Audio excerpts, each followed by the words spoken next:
What's going on, everybody? Thanks for tuning into another episode today here on the Growing Green podcast. If you're watching on YouTube, thanks for watching. We've never done podcasts on YouTube before, so hopefully it's on YouTube, honestly. If you're listening to the audio version, then you can go find it if it uploaded right. I don't know. I'm still new to all this, figuring it all out. So if you do want to watch it, it should be there.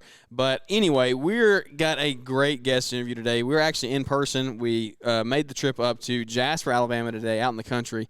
I grew up in the country, but I've been living in the city for a while, and then back out in the country today makes me miss it a little bit. Yeah. Well, Jasper's kind of the best of both worlds. It's country living in the city. Yeah, that's right. That's right. I was telling Jeremiah, I live 10 minutes from here, which is 4 miles driving, but on 20 acres. Yeah, I could have cows if I wanted. My neighbor does have cows, so it is agricultural. Yeah, but it is city living. Yeah, so we're here with Jeremy Harbin of Harbin's Outdoors, and what is the name of the store? Harbin's. Just straight Harbin's. Yeah, I looked it up on Google Maps, and that said Harbin's. I said, well, that's probably where I need to go, just Harbin's. Yeah.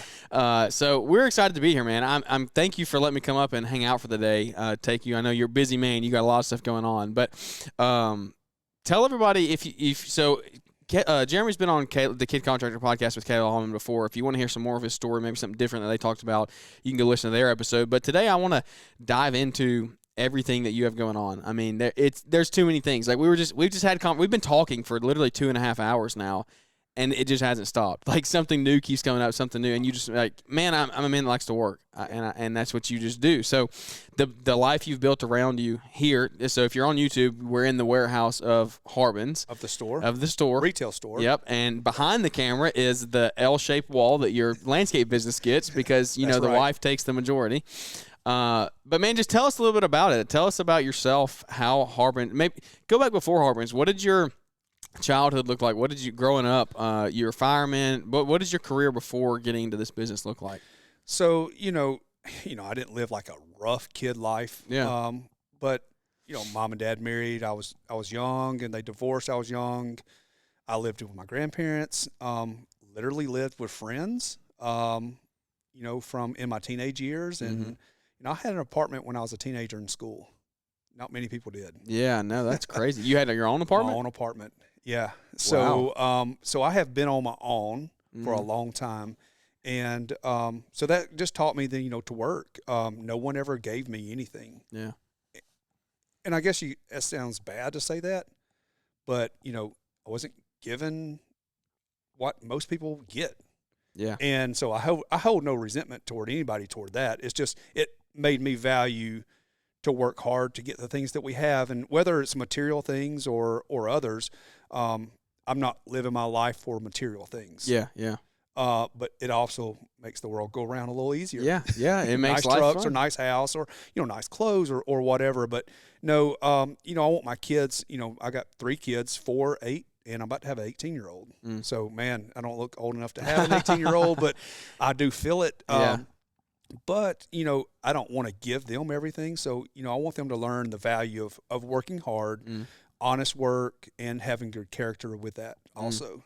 Yeah, you don't want to give them anything, but you want to have the ability to give them things. Absolutely. I think that's the way I'm looking at it now. Like, raising Jack, I mean, he's 5 months old now, and we're already time's flying. And we're nowhere to where you are at, but it's cool to see somebody like you get yourself to the point where you have the ability to give them things if you want to. Absolutely. You have the ability to make their life different than what yours was growing up. Yeah. And that's exactly like my dad is full-time minister. So like we didn't grow up, I had a great family life. So I'm very thankful for that, but we didn't have material things. We didn't have money. We had what we needed. We had a roof over our heads, food on our table, which is more than what you had. It sounds like sometimes, but there is just a different way of life that I want to live now. I want to provide things for Jack and our other future kids moving forward. And what is that? I mean, how have you done that? I mean, going back to you were a full-time firefighter in the first place. I mean, So that was your first step. You sacrificed a lot there. Talk about that a little bit. The sacrifice that goes into doing a career like that. I mean, that's something you got to feel called to. Absolutely. And I just had a conversation with a lady this morning, and I'm going through some family issues with a sick family member. And so my phone's blowing up with work. We're 20 years in our business here in town. We're a small town of less than 14,000. So everybody knows you. And they're like, hey, it's been 3 weeks. You told me to give you a call. I haven't heard from you. Well, I've had a sick family member. We've been in Texas. We've been at the beach. She's not going to live very much longer. And so, you know, letting her enjoy her last days. I'm trying to let her enjoy and do the things that she wants to do because, you know, family comes first. And for the longest, you know, I kind of really put work first. But you do have to work. It's not like you can just shut the door down and go, oh, I've got a cold and I'm not going to work today because I got to take care of my family. Yeah. But you know, bills keep coming, right? Yeah. But so she calls and it's like, I gave her the scenario, what's going on. She's like, listen, honey, you take care of your family. She goes, if I can just get it before summer, we're good. And so if, you know, a lot of your customers would just really, you know, relate to like, oh, family does come first. Yeah. On that end. But, yeah, so I have I guess you say a heart of having compassion and helping others. I would do it for free if I could. Yeah. But obviously Caterpillar likes their payments every Yeah, month. that's right. Chevrolet likes their payments for the trucks. But, you know, going into the fireman, you know, every kid has a dream when they're growing up or when they're in high school. And I told Jeremiah, I had a full ride in college as a college cheerleader. Yeah. Which I thought about multiple times when I was in high school. I couldn't do a standing front tuck or whatever you called it, but I thought about giving it a try. It was fun. Met a lot of cool people, networked on that end, but I knew I wanted to do something in the public safety field. And so I actually took the highway patrol test and I took the fire test at the same time. The fireman called first. 3 weeks later, I was already hired. Really? And the highway patrol called. Like, hey, we want you to come work. It's like, sorry, man, I already took a job. Do you ever wish you took the highway patrol? Oh, man. You know, my life would be so much different. Yeah. Because that is, you literally can't work another job. So the thing at the fire station is you work in Alabama 24 hours on, 48 hours off. So that allowed me to have, you know, working 9 to 10 days a month. And that allowed me to have 3 to 4 days a working week to do something else. And to be honest, I feel guilty sitting at home. Yeah.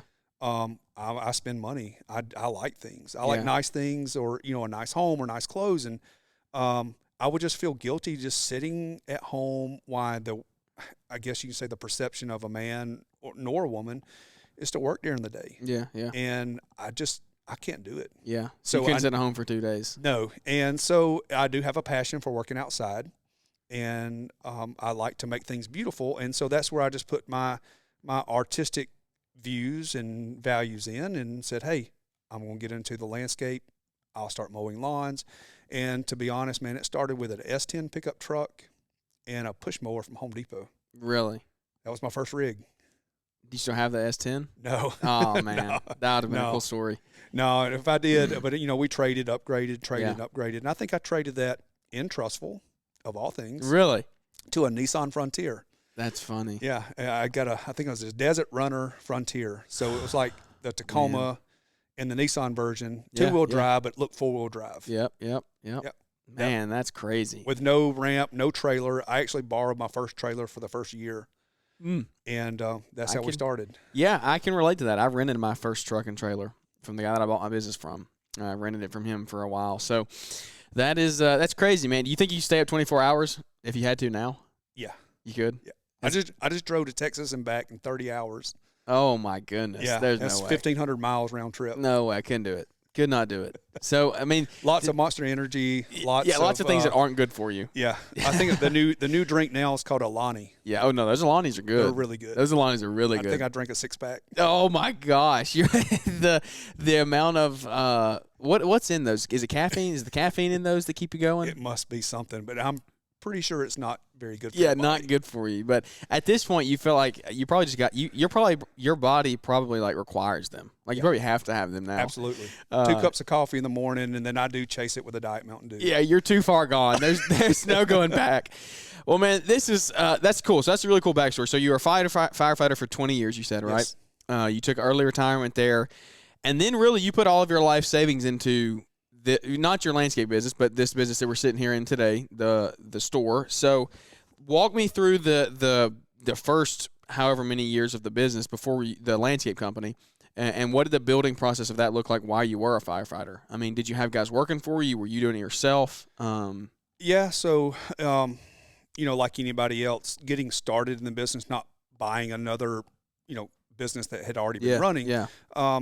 You start with yards. For all you guys out there, so look at numbers and say, well, I've got 20 yards, or I've got 50, or how many accounts, or how many yards. Mainly the guys at the fire stations. We had close to 300 firemen in Tuscaloosa, and so everybody cut grass, like 80%. So we would call them grass maggots. And everybody had a truck and trailer. They'd bring it to the station, work on the mowers in the downtime or whatever. But I lived an hour away and I commuted, so there was no way to drive my truck down and then bring it back home. Even though I did maintain some properties in Tuscaloosa, we started in Jasper. My wife went with me. I remember this day vividly, putting door hangers out. And even though this was my town where I had lived, I didn't have a single account here. Most of mine were in the Birmingham metro area, or I had one in Tuscaloosa. And so when I moved back to Jasper in 2006, we went hanging door hangers. Really? And I had, I don't know, 500 to 1,000 printed, way too many for a town of only 14,000. Yeah. But I still have my very first customer. Really? My very first one. Wow. And it's just a couple blocks over from the store here. But you would need some help. Of course, you need a weed eater man. Yeah, that's right. That's right. You don't want to do it all yourself. And you could pay somebody, at that time, $12, $15 an hour cash money, $100 bill a day, and you could get a lot more work done. And so we just started that way. And then as things just kind of snowballed, and the next year, we picked up, 10 more. And, I think my goal the first year, and I don't mind sharing numbers on that end, my first goal was $15,000. And, man, that was a lot of money. All I had was a 21-inch Honda and a truck. The truck had to get me to the fire station anyway. Yeah. And so if I could put $15,000 in my pocket, of course, I guess, you take out whatever else you want to take out, the gas that you spent doing that. It might have been 10 grand, but if you can generate 15 grand on top of your firefighter salary, I mean, that's not bad. That's a good start. That's a good side job. Yeah. Good little hustle. And so, I think that the first year we ended up doing 25,000 instead of 15. I was like, man, so, if I work a little harder next year, let's see if we'll do 35. And then we did 50. And then, the next year we wanted to do 50 and we did 100. And it's like, wow. By that time, I'd already had, somebody helping me every single day off. Yeah. I was going and knocking on the doors at these businesses here in town. I was wanting commercial work because the residential work was there. There's just a lot of people in our area, to be honest, don't care for nice things. They don't want to pay to have nice things. Yeah. And so the businesses have to have the grass cut. So, man, I was, every gas station, Taco Bell's. I remember I had inked out a deal with Taco Bell to take 55 Taco Bells. Oh, wow. I'm talking from Anniston, Clanton, Tuscaloosa, Winfield. So I'd say a probably 45 to 50-mile radius it's a of big Jasper. service area, yeah. And I almost got that deal, and I think I had bid it $117,000. And I was living in a $60,000 house in town. I was thinking, man, if I get this, I'm going to be rich. And I'm glad it didn't work out. You probably wouldn't have made any money. I probably would have lost my tail on that. Yeah.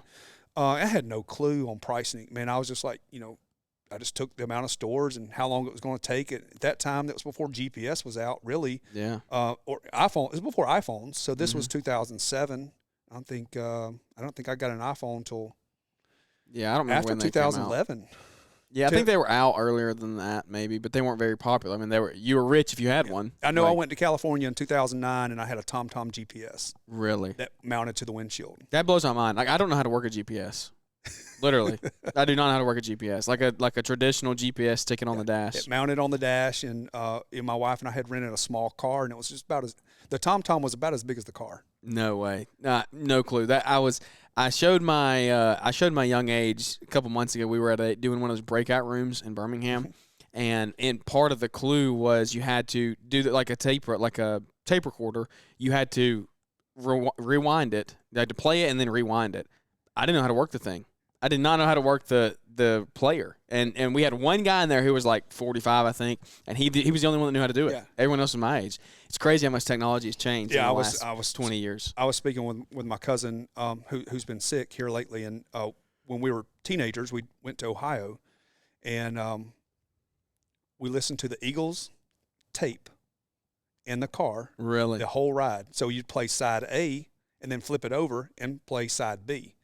And when you play side B, it basically rewinds side A. So you can flip it back over and again. just play A again. And play A again. So it was A, B, A, B, A, B. And I think we did that all the way through Kentucky. That's until hilarious. we had heard every Eagle song you could possibly imagine. Did you go to their reunion when they came? I did not. I'm kind of kicking myself for it, honestly. I'm kind of mad I didn't go because I don't know if they're ever going to come back. Yeah, but I'm very fond of them because that was our band we listened to traveling. Yeah, a lot of memories. A lot of memories you probably made doing that. So where were we at? You had the guy helping you, and you built it just over time. Just a little over time. Yeah. And so you had one guy, and then what turned into living in Jasper, the fire station here. I had a fireman here helping me, and so what would work really well is like if I was at the fire station and he wasn't at the fire station, that means that truck. I bought an additional truck, and that truck could be out making money. He was working, yeah. So when I'm at work getting paid by the city, my truck at home is making money. Yeah. And so that worked out really well. And so it just kind of snowballed on that end. We kept having one or we kept two full-time guys, and then we've been to a point where we've had 17 guys. Wow, so you did get big. Yes, I did. Back, I'd say after 2011, 2012, we had 17 men. Wow. And we were doing the military contracts. Yep. And, which I was subcontracted by another contractor out of Atlanta. And they were like taking candy from a baby to me because I just got ripped a new one. Really? And I thought this was big. What is some advice you would give on that exact situation to somebody else who's looking to do a property like that, a big commercial thing, but it's being bid out by another contract? Like another contractor has the contract and then they just want you to do it. What are some things that you would tell them to look for or like be hesitant of going into it? Know your operating cost. Okay. If you do not know and you're guessing, you're going to lose. Strangely enough, I was listening to some podcast traveling back home from the beach yesterday, and it was just talking about guessing, guessing your cost, and that's just a slow way of just bankrupting yourself. Just basically business suicide. Yeah, you won't survive. No, you won't. And survive. so on our end, I felt like the numbers were good, but I just didn't account for a lot of the drive time, and that's just unbillable time. In the lawn care industry, it was just unbillable. Yeah. And we were traveling hour and a half, hour and 45 minutes between properties, not 10 minutes, not 30 minutes. Yeah. And accounting for traffic and stuff. But this company actually filed bankruptcy, still owed me over $30,000. Wow. I still have an active lawsuit against them. Really? Yes. You think you'll ever get it? Never. Yeah. No, and the way that worked on our end was I had a client, a personal client, who was an attorney, and so she handled some of the attorney fees on my end in exchange for work at her house. Yeah. And so, not only did I lose money on that end, I still lost the $30,000 in labor I had already paid my guys. Yeah. And we did the work. They filed bankruptcy. I never got paid. They dissolved one company and moved to another company. And this was I don't know, many of you guys on here own minority-owned businesses, whether it's what color of race you are or if you're a male or female. There's a lot of variables that take place in that minority-owned business. Yep. And so they were a minority-owned business. And so basically with that, you get first dibs on a whole lot of things. Yeah. They dissolved one company and made another. Wow. And went right back into the same business. That's still insane. the same contracts. And mine just got squashed. And so $30,000 paid out in labor is $30,000 paid out in labor. That's lost money. Yeah. It's gone. It's not like it was you paid $100 for a tree, you charge your client $300 for that tree, but you're really only out $100. Yeah. Yeah. I'm out $30,000. Yeah. Straight out of the bank. Yes. Yeah. I paid the government to. What kind of stress did that put on your business at that point? I mean, did that almost bankrupt you? I mean, what did that look like? Well, luckily, still working at the fire station, so I had good income coming in. My wife's a school teacher at that time. it was a hard hit. Yeah. But I wasn't going to let it define me. Mm-hmm. So I just dug deep and started working hard. And so the harder I worked, I was able to recoup that money back. Mm. But, $30,000 would have been paying off another truck. Yeah. Or, yeah. From that standpoint, I could have had an additional Or truck. buying a used one. Yeah. Yeah. Cash. Like Absolutely. Getting that with. Yeah. That's insane. So it didn't bankrupt us, but it did put a financial strain on us for a solid year. Yeah. It's hard to at that time we were only doing a couple $100,000 a year, in business. That's a chunk. Prior to having those contracts, Mm-hmm. that contract with us, that I want to say was close to $300,000. Yeah. But if you look back at it now, it's like, man, that thing should have been worth $600,000 or $700,000. Yeah, you weren't even and making they that were much probably money. making that Yeah. and paying it out in half. Mm-hmm. Yep. They were the ones benefiting. Yeah.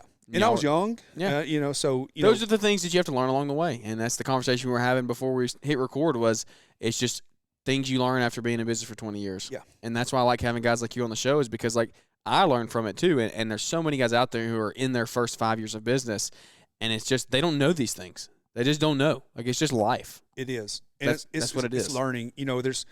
I don't know if there's a lawn care for dummies book Yeah. out there. Or Maybe you landscaping can write for one. dummies. Yeah. But that's why we're so blessed to have social media, whether it's got the pros and cons of it. I think the pros outweigh the cons by all means. But as someone with 20 years in business, and to be honest, do I want to advertise in my business and write it out? Yes and no. But I do like the social media end because I learn a lot, whether it's looking through reels or just watching all these guys in the lawn care industry or the green industry, or listening to your podcast, Jeremiah, or even on marriage. Yeah. Is being married. There's so much. I've been married 15 years. I learn from listening to you in Savannah. Wow. And I can take something from that and apply it to mine. Yeah. And maybe someone listening in Idaho, or somebody's listening in Texas, or somebody's listening in West Virginia, or Australia, or the United Kingdom. That's what's crazy. Yeah, and maybe they can take something and say, man, what they said, I've never heard it that way. Yeah. And let's apply it to our business. Let's apply it to our marriage. Let's apply it to our family. Yeah, it's all about how you use it. I mean, we wouldn't be sitting here having this conversation if it wasn't for social media. Absolutely. Like, that's literally the thing. And you don't even live far. You live an hour away from me. Absolutely. And I would have never known this was up here. So it's crazy that the network that social media can build. Was this business your first business venture? Because now you got a bunch of different things going on. Yeah. But is landscaping like your beginning business? Well, oddly enough, it was. I really like the food industry. Don't tell me you owned a restaurant. No, I did not own one, but I did work for a restaurant in high school and college. Okay. And for most of you Bama people, Guthrie's restaurant. So it was chicken fingers and fries. Oh, I love Guthrie's. I wish they were everywhere. But I tell you one that's better, Raising Cane's. Raising Cane's is pretty good. That is so good. But I'm not going to say that they messed up their. I guess their business was just chicken fingers and fries, and they kind of went out and tried to venture out into other things and dabble in something that other than chicken and fries. Really? I didn't know that. Yeah, they expanded their menu, and they gave way too many options. Mm-hmm. And that's kind of like, in the lawn care industry or in the landscape business, find a niche and stay in it. Yeah. And if you do too many things that might be bad for your business, and I'm the pot calling the kettle black because, now I went from, doing lawn care to doing landscaping. And now not only doing lawn care and landscaping, man, I got into patios. I got into retaining walls. In the last year, I've got into fiberglass pools, which is a total different ball game. Yeah. But my problem with the pools was I was working behind so many pool installers who forgot to run a sleeve under the concrete. Yeah. Or they were giving their clients a pool, and they just didn't think about, placement of the pool house. They didn't think about the placement of the plants. They didn't think about anything other than the pool. The pool only. And, we have a niche in the landscape industry to make your yard beautiful. Yeah. And so I can see the big picture. Sit on your back deck, on your patio, and say, we want to build an oasis in your backyard. This is how it needs to lay out, or this is not how it needs to lay out. Mm-hmm. And so they would go ahead and go get the pool and then forget that they need lighting or irrigation, or they need drainage issues, up close to the house or on the side, or all they saw was the pool. And so with us doing the fiberglass pools, it allowed us to come in. We got the machines, we got the manpower to dig the holes, we can set them, and then we can build all the extras around it. Yeah. And then obviously the homeowner's dealing with one property or one contractor. And hopefully that saves them money and allows us to stay on a job longer. And it also allows you to charge a premium because you can say, look, you can pay more. I mean, you can pay less and get 2 or 3 different people coming through, or you can pay one premium and have me here the whole time. Absolutely. And deal with me on the phone and the same 5 guys every time. So we've learned. It's been a learning curve. We installed our first pool, and we've been on that pool for 2 months, and we are 99.999% finished. Mm-hmm. We had a bad cable and a light, and so we're held up on a shipping for one of the LED lights that goes in the pool. Wow. And so, this one cost me money, but I learned on that end. You learned, yeah. It's your first one. And so the dynamics are a lot larger installing pools than it was to set a 2-foot by 20-foot retaining wall. Yep. But it's beautiful. And same principle, though. Yeah. It's just on a much bigger scale. Yes, sir. And so you have to start small, though. You couldn't have done fiberglass pools right after doing lawn mowing. No. There's no way. You went from lawn mowing to putting a patio down or putting some concrete. That's what I've talked about, like my concrete that I did in my house. Like everybody's making fun of me for, but that's just a learning process. You just do it the first time and you see what you did wrong, and we're going to drive all over it. If it cracks and falls apart, then we're going to say, well, what did we do wrong? Yeah, and I didn't go to college for landscaping. I did a 1.5 years of college. I cheered, went to work at the fire station, and then everything else has been trial and error. Yeah. I really remember back, I say in the early 2000s, I see 6, 7, 8, we still had dial-up internet at the fire station. I didn't even own a computer at home. I don't even know what that is. Like, I've heard it, but I don't know what it does. Yeah, so when you go, you keep on, something like that. So then it says connecting to AOL or you've got mail or something like that. That's insane. It takes minutes to just pull up, one video. Mm-hmm. But sorry for the sounds there. Oh, no, that's sound good. Like Caleb making sounds that he makes. Yeah. But I remember watching YouTube on how to install sprinkler systems. Yeah. And I would draw the diagram out. And it would take me hours to go through a 30-minute video on YouTube because it would sit there and buffer. And then when the city in Tuscaloosa, we got fiber, around 2010, 2011. Yeah. Man, you could watch a video and just bam. Yeah. It's right there. That's life-changing. And But now you can just pull it up on your phone. And so, learning that kind of stuff, not going to college for it, and I'm not, not knocking people who didn't go to college for it or who did go to it. Yeah. I've taken a lot of continuing education classes at Auburn. They've got a phenomenal program. There's a guy in Birmingham, and I don't know if you know John Neighbors with a corporate extension office. Yes. John and I, oddly enough, has got Walker County ties. Really? And so I have been to many, many classes that he put on, that it still puts on, and Fred Cap. Yeah. Fred's been in the industry, 40 years plus. And I mean, I've got their personal cell phone numbers. I need something, or I need to find out a fungus or a disease or what's going on. Yeah. I can count on them to help rectify the problem that we have. Or if they're putting on classes, I'll send my guys to them because my guys need to know. Yeah. Learn it another way. Yep. Of course, to them, it's like, man, I'm getting paid to drive to Birmingham, go sit in a class. But not only am I paying them to go to Birmingham, sit in a class, I'm putting knowledge in their head to come back to be a me at this business. Yeah. So 100%. You're investing into your company. But going is like the guys who may go to Auburn and go through the horticulture program, or Mississippi State or NC State's got a big horticulture program down here. They would have an opportunity to run a machine. They would be taught it in school. Yeah. I just didn't have that. I didn't say I didn't have that luxury. I just chose a different path. Yeah. Same result, just a different way to get there. Yeah. And it's trial and error. That's what a lot of guys do. It's a lot of ways guys have built their businesses. That's what I've done. I went to college for 1 year, had nothing to do with landscaping or anything. It was just a business, like what I was doing. And so I didn't take much of that at all and put it into my business. I did a few principles, but not many. So you built a landscape company. Let's fast forward all the way up to 2018. By this point, you've flipped houses, right? by this Yes. point. You'd Yes. started flipping houses. How did your first house flip start? What made you do that? Well, we bought a cheap house. Okay. And Did y'all live in it?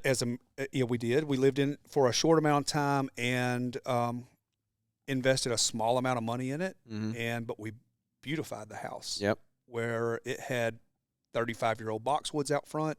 And And just made the landscape a little nicer. The 50-year-old Nandinas Good. that were 8 foot tall. Pull it out. Yeah. Go back, newer, fresh, low maintenance, new sod. I mean, at this time, I think 2 pallets laid my front yard total. It was in right here in downtown. Yeah. And so you could take a $67,000 house, invest $10,000, and sell it for $117. Mm-hmm. It's pretty good numbers. Yeah. Yeah. And at that time, it's early 2000s. Mm-hmm. That's good money. Yeah, it is. So it's like still pretty good money. Yeah. So okay, so I can buy a $90,000 house. Yeah. Invest $20,000 and sell it for $150. Yeah. Or $160 or $170. And so we just got in it that way. And at that time I had one son. Yeah. And he was here every other weekend. So we didn't need a lot of room. Mm-hmm. But we knew we wanted our family to grow. Yeah. And then at that time I already had an additional truck and we were working out of our house, so we didn't have a store. And so I knew I needed some land or I needed a bigger place. Mm-hmm. And so we just kept snowballing each one of those until we could get a bigger one. What's your biggest flip to date? Like monetary wise? Yeah. Or house, whatever you want to share. Wow. Not how much money you made. Not how much money you made, but like. Well, I will tell you, we bought a house for $65,000 right here, literally over the hill in downtown, and I sold it for $215,000. That's insane. That's awesome. And it's awesome, but that's years of experience. That's what it goes back to. Like, we're not getting caught up in the numbers. I don't even care about how much money you made. I just think like the risk involved with doing that first one. You go back to that first one. Yes, that had to be scary. Oh, it was very scary. I didn't know you could borrow money from the bank. Yeah, I didn't know, even like that's what I get out of this. And not that was a big flip on this last one. And this was one of our last ones where we did.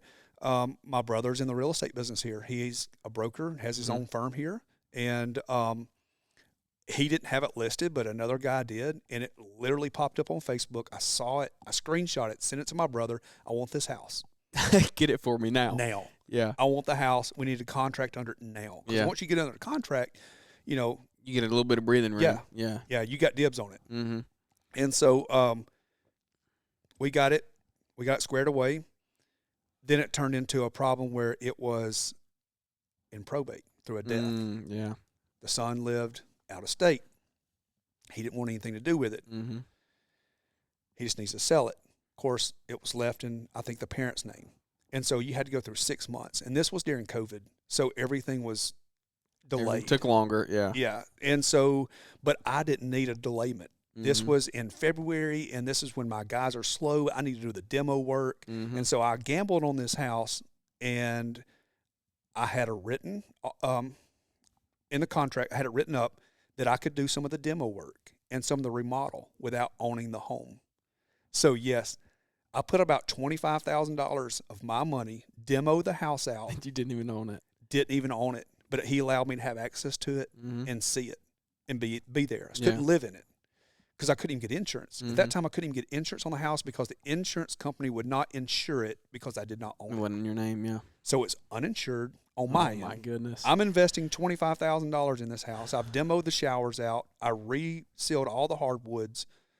I've taken all the wallpaper off the walls, found the shiplap that was behind it, found 2 old guns in the house, over 100 years old. Wow. Still got them. It's a good find. I'm a little gun collector. Yeah. And so if this guy had just wanted to come down and be a jerk, he could have been like, man, I sold this house for $65,000. He said, I could sell this house for $180 all day with what you've done to it. And took it out from underneath me. Yeah. And I would have lost. You were just hoping he didn't come down. I'm just hoping he wouldn't come down. Oh, so goodness. We were able to finally get it closed. And when we did, we lived there for about a year and a half while we remodeled our personal farmhouse. And then I sold that house. And so we did. Wow. I walked away with the biggest check to date, at the bank. Yeah. The closing. Yeah. To carry to the bank, to give to the next house. Yeah. That's awesome, man. That's crazy. That's a wild ride. That's one of your many business ventures that you got going right now. You've also got some condos that you have and rent out. You were saying down in Florida. Yeah, down on 30A. Some of the prettiest beaches in the world. Yeah, in between Destin and Panama City. So little condos down there. My wife and I have stayed at for the last 15 years. Yeah, we're going to be down there in a couple weeks. So they're small, but there's really all you need is a place to shower and lay your head down at night. And that's right. Enjoy the sand and the beautiful scenery. That's right. The area down there around you is nice enough.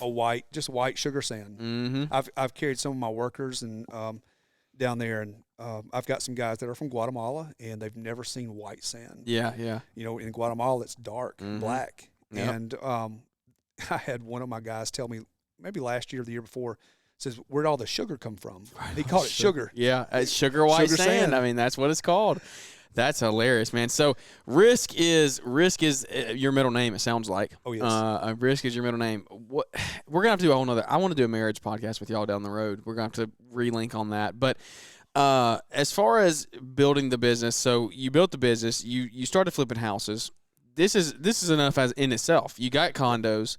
Well, let's throw this whole thing into the mix of what we're sitting in right now. You're running a almost $2 million store at one point. Yes. Is what you're doing in revenue out of this warehouse. It was a big investment for you to buy in the first place. What did that whole process look like of buying this? I mean, what even is this? Tell everybody what we're sitting in right now. Wow. So one, I'm super blessed to have it and the opportunity to do it.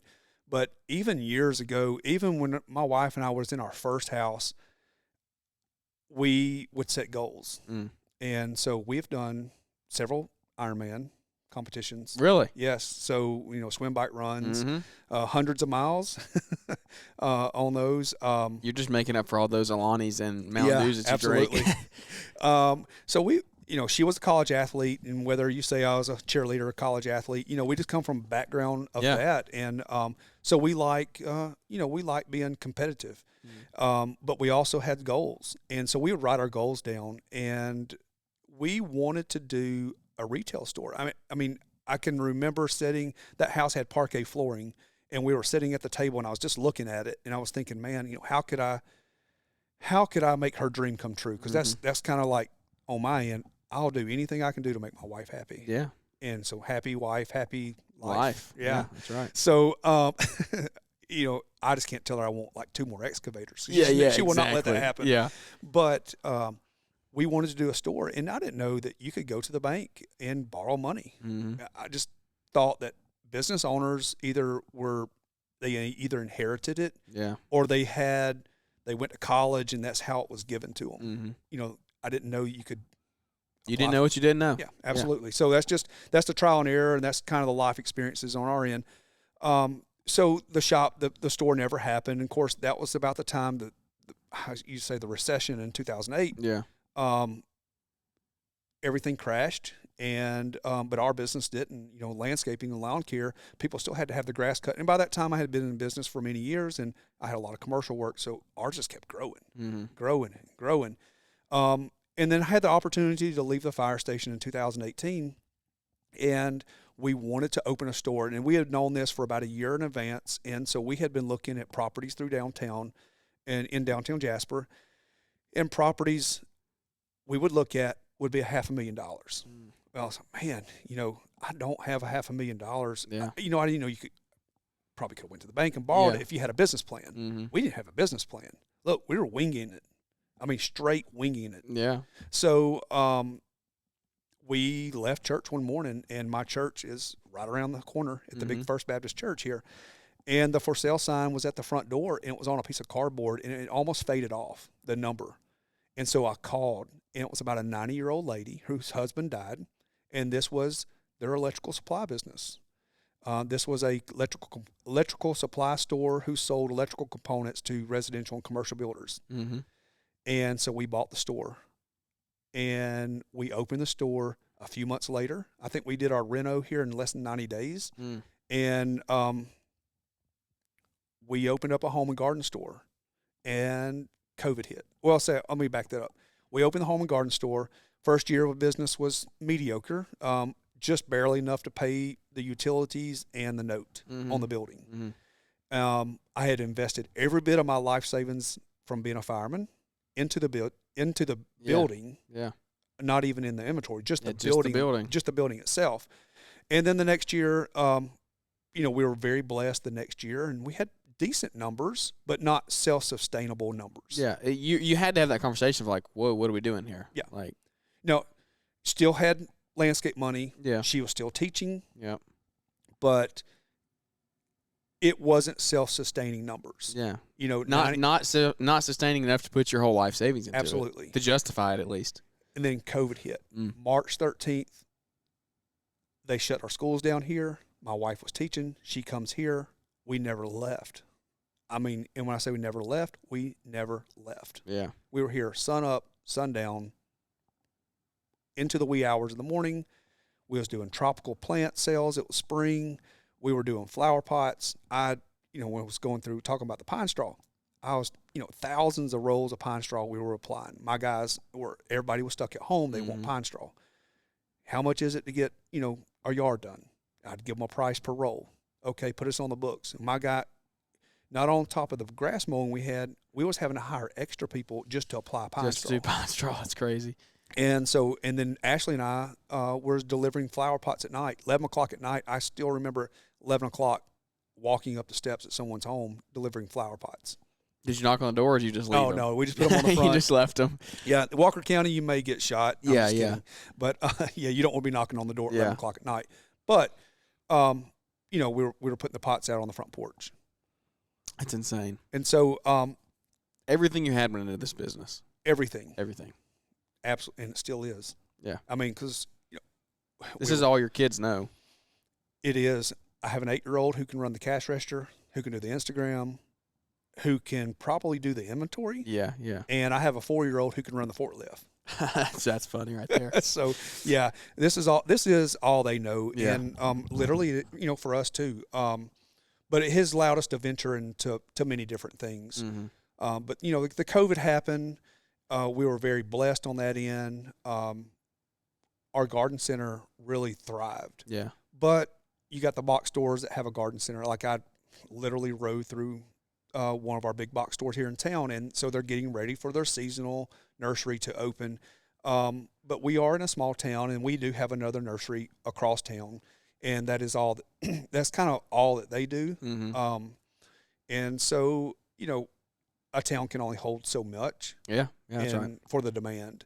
But we were very unique on that end. Mm-hmm. Mainly here, we have more unique plants and unique items that you're not going to find at the box store. Yeah. And you've incorporated that into a retail store. Yes. So, like, you can come and get multiple things. I already know I'm going to have to go in there and shop for Jack before I leave. Savannah will be mad if I don't come home with something. So, we go baby items. Yeah. We got women items. Yeah. I say it, you can basically come here and get everything you need in one stop. Yeah. Without going to Walmart. Yeah, yeah. Start Start selling eggs. Eggs are expensive. Get a few chickens right now and put them out there. You'll make some real money on eggs. But man, this is awesome. I mean, I'm just kind of in awe at this. Do you just wake up every day and you're kind of like, wow, what have we done? Like, there's times I'll walk in here. Either I'll come down here at night because we still have personal items stored on the shelves. Yeah, that whole back shelf back there that's all personal stuff in my house. Yeah. So we don't have a garage. Yeah, she was putting Christmas decorations in here right before we started recording. This is January 24th, and we just took Christmas now, down you at can't our throw house. her under the bus like that now. But we've been busy. She's been at market. Yeah. So, Ashley, when I say she, that's Ashley. And so after we just sold Christmas 22, she was at market the week. So we're big Alabama football fans. So the national championship Monday night in college football, that Monday starts market week for her. So glad y'all weren't in the championship this year. Yeah, typically she's having to catch a red-eye flight. Yeah, she's having to do it late, yeah. Yeah, because we don't miss. But Alabama, unfortunately, wasn't in it this year. But we were in New Orleans for the bowl game. Go Horned Frogs. We that Monday of that week starts market for her. Yeah. And so she's buying Christmas on that Monday after just coming off Christmas. Yeah. So whatever – so I already know the color scheme for Christmas of 23. So all your stores, I've already had a pre-look. Yeah. On that end. But she's having to put, a lot of thought in, okay, how much are we going to spend on Christmas for 23? How much did we sell in 22? How much did we sell in 21? And then where are we going to shift to? Because we don't want to have the same things year to year. Yeah. Because our store is very unique and we want to change it up. Either supplying a better product for a better price or more quality on that end. You're buying inventory that you're going to sit on for 12, 11 months, 10 months maybe. So the good thing about that is you buy it in January, it starts shipping in July, and that's when you start paying good. for So it. you don't have to like sit on it. You don't have to put it in this warehouse all year. No. So that would cause some real problems. So in July is a hard month, but the good thing about her having her business and me having my business is a his and her, and it is, hey, it's real life, man. We rob Peter to pay Paul. I moved money from one business to the other. Or vice versa, back. July is a good month for landscape, and we're getting a lot of products in the ground. Yeah, it's dry. We're irrigating. We're putting plants in. Yeah, we're getting 25 days of work in July. Yeah, easy. And production days. Yeah, that are making money. Yeah, and so that helps. I'll give her a loan. Yeah, or vice versa. This is a bad month in landscape. January's not a good month. She'll loan me Christmas money. Yeah. To make, payroll, or, our fuel bill's $5,000 a month. It's insane. Tandem businesses, I guess you could call it. So, it's kind of a nightmare on our accountants. Yeah. And we did one thing we've never done is had a bookkeeper. And we have an accountant that works for us that does all of our sales tax and our payroll, but we do have a full-time bookkeeper. Yeah, they probably hate you right now, honestly. Oh, yes. She won't like, she'll learn to like you, but right now she's going over 2 years of. I've never seen the amount of spreadsheets in my life is what she's created for me. That's crazy. Hey, here's all your loans. Here's all your payments. Here's your maturity date. This is when they pay off. And so this is a really good year personally for me is we have several items paying off this year. That's awesome. 2 of the 259 Caterpillars, the skid steers, the forklift, trucks are paying off this year. So this is a really good year on that end. Just got to keep it up. Yeah, that's right. You can't take your foot off the gas. Let's talk about that really quickly. I don't want to hold you much longer. We're already coming up on an hour here, but we were talking debt versus credit. Whittaker, your business. There's no question. We're not even going to entertain the idea of like you couldn't do all this if you waited to do it in cash, or you could have maybe in 50 years, but you wouldn't be where you're at now if you just strictly use cash. Everybody has their own opinion. That's fine. Follow whatever belief you want to follow. Tell me how y'all have done this as far as cash. Cash flow is king. You got to have profit, but you got to cash flow as well. If you don't have good cash flow, your business is going to go to the ground. That's right. Overnight. So how have you, taking on that challenge of creating cash flow, especially for a business like this, that like so much upfront costs before revenue even starts to turn? I'm sitting here in this warehouse looking at hundreds of thousands of dollars in revenue. Inventory sitting in here, and you haven't sold it yet. So how do you, cash flow has to be hard for y'all. What do y'all do to stay on top of that? Oh, it is tough. But that's where the two businesses work so well together is we do. She has a good month. I have a good month. We nest egg back. Yeah. Or I'll let her borrow 10,000. Yeah. 5,000. Whatever. But we are also still in the growing stages in both. Yeah. You're still growing. Even though I've been in the landscape business 20 years, I haven't been landscaping 20 years, 15 maybe. Yeah. But I'm still growing. Yeah. Because I have goals. Yeah. And I want to reach them. And I'm not there yet. I want to keep my foot on the gas for many more. I'm 42. You said 42 earlier. Yeah, 42. Yeah. No, I'm 41. I'll be 42 this year. Okay. Yeah, so I'll be 42 in April. Yeah, okay. I was born in 81. Yep. Yeah, so, I still have a solid, 13, 15 years of hard work that I can give as long as I'm physically able. Yeah. That I do want to get out there. I don't have a retirement age. I did meet with our financial advisors, and I do have a number out there. Yeah. But that doesn't mean that I will retire. Quit. Yeah. Yeah. That's my goal to get to. If I can get to that, and I can have X amount per month to live on, and I can liquidate my business, then I'm comfortable that I can live my life that way. Yeah. But as long as I'm able, as long as I'm physically able and healthy, I want to keep hammering down as long as I can. Yeah. As long as I can spend time with my family. Yeah. So, but we want to grow our store. I mean, we want our online to keep growing exponentially, because on our end, it's easier for me to sell. Let's look around, like these bowls or those knitted things there, pot holders. Yeah, I was looking. What are these things on the bottom? What is That's that? a dock and bay towel. So it's the best beach towel on earth. Okay. Yeah. I'm going to have to get one of those before I leave here. That's sales pitch for them. And we have a new product coming in called Sand Cloud. And so I do keep up with a lot of stuff that my wife does, because I do reach out and find some of our vendors for her. Yeah. But we just want to keep growing, because it's cheaper for me to ship that out of my warehouse if somebody bought and clicked on it and bought it off Instagram than it is for me to hire a salesperson to walk the floor and work 5 minutes to make a $17 sale. Yeah. Yeah. 100%. So, and I want it come from our store instead of somewhere else. Yeah. And so, helping our website, helping that part grow on that end is a lot of goals that we have set, in front of us. But on top of the landscaping is, I know a number that I want to hit this year in gross sales. Yeah. And I know a profit margin I want to hit. And this might be the year that I might hit both at the same time. It's awesome. Especially with having things paid off. And, Yeah. I don't think I'm buying another piece of equipment this year. I don't want to buy another mower. I mean, you saw the mowers we have out there, probably $150,000 worth of mowers. I don't need a mower at the moment. Yeah. Unless someone else steals from me. Yeah, that's right. Yeah. So, I don't want to be replacing mowers. Mm-hmm.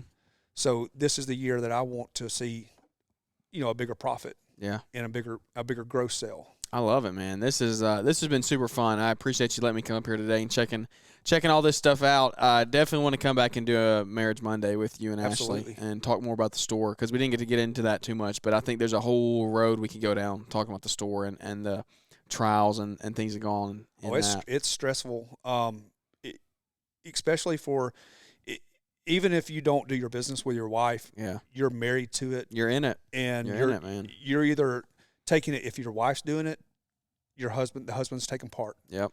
Or if the husband's doing it, the wife's taking part. Somehow, some way, because it's been a battle in our marriage, doing invoicing. And I'm going to tell you, I'm the world's worst.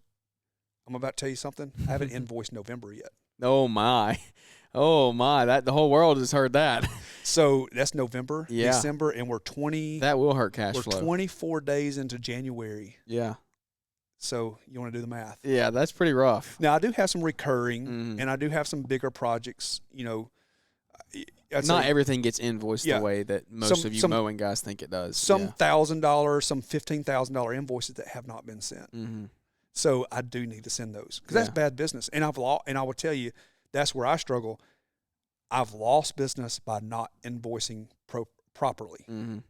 Because they need those invoices to make their business bottom line. Yeah. That's where your bookkeeper will come into play this year, though. So for everybody who does know me and I do work for them, might listen to this, I'm getting your invoice to you. It's coming. And it's not that I want your money. I don't need your money. I need your money. Yeah. I love it, man. That's hilarious. Well, where can everybody find you if they want to connect with you on Instagram? For the landscape sides, Harbins_outdoors. And then for the retail side, it's Harbin's Jasper. Just Harbins Jasper. Cool, man. Well, that's awesome. Thanks for your time. One final question before we let you go. We try to ask all of our guests this. What is your why? Man, my why is because I want things better for my kids than what I had. And I want to be able to give them a life, not from a material side, but I want to give them a life that they can look back and say, man, my dad wanted good for us. Yeah. He worked his tail off to do it. Yeah. It comes, proof's in the pudding. You put the work in, you see what you get out of it. It's crazy to see what you built up here, man. I appreciate you letting me come up. Thank you, pal. Absolutely.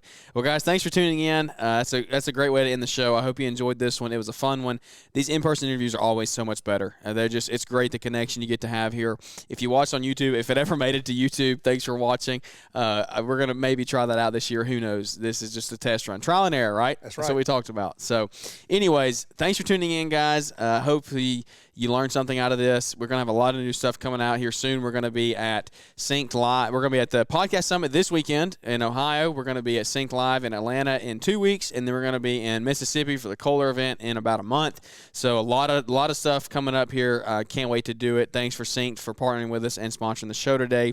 But without any further ado, that's going to wrap this one up, and we look forward to catching up with everybody here on the next episode.